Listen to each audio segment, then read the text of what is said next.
Иерусалим хотын бэлэг тэмдэг болсон ертөнцийн эзний орших газар духан дээрээ Бургал Есүс Христ түүний эцэг ертөнцийн эзний нэртэй бичиг бүхий 144 мянган хүн Бургал Есүс Христийн хамт байгааг би хартал.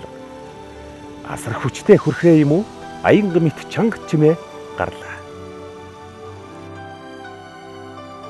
Тэр нь ятг тоглож буй олон хүний дуу шиг сонсогдож байв.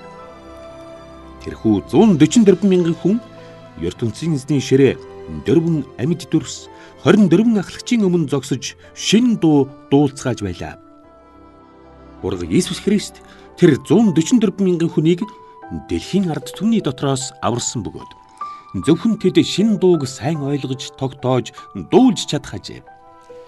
Тэд өөрсдийгөө бузарлаагүй ариун явдалтнууд бөгөөд Бургал Есүс Христийн үгийг байнга дагдаг байсан ажээ.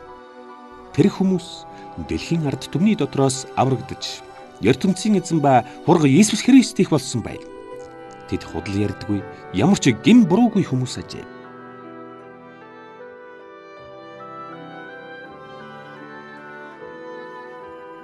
Ярвсын элч дэлхийн бүх хэл яриа овг аймаг улс үндэстний ард түмэнд ертөнцийн эзний тухай мөнхийн гайхамшигт үннийг тунхаглахын тулд өндөрт нисэж ертөнцийн эзэн хүн төрлөختнийг шүүн шийдэх үе хийж байгаа учраас та нар тэнгэр, дэлхий, тэнгис далай, гол мөрөн, булаг шанд, нуур цөөрмийг бүтээсэн ертөнцийн эзний үгийг дагаж түүнийг хүндэтгэх хэрэгтэй хэмээн дэлхийн бүх ард түмэнд чанга зарлав.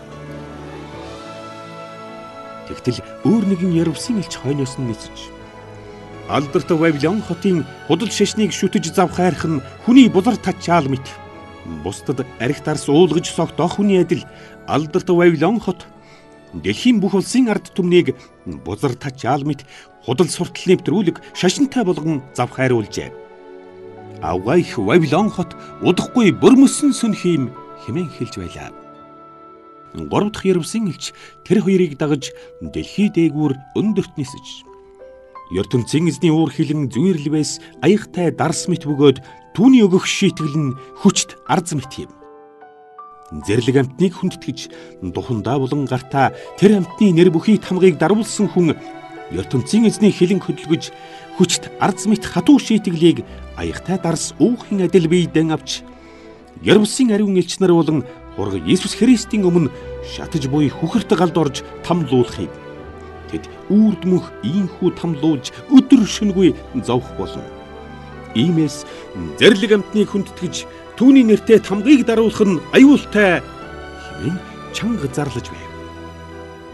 ертөнцийн эзний үгийг дагаж Есүс Христэд нэгэнт итгэсэн хүн ямар ч хэцүү үед итгэлэн бат хадгалж тэсвэр төвчээртэй байх хэрэгтэй.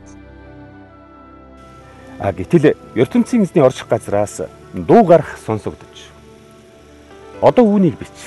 Тэр үед их эзэнтэй нэгдсэн хүн нас барсан ч жаргалтай болно гэхэд тэр үнэн тэд Есүс Христэд итгэж түүний төлөө зүтгэсэн учраас Ярвсын мөнхийн шагналыг авч мөнх амрах эрхтэй гэж ертөнцийн эзний ариун сүнс хэлв.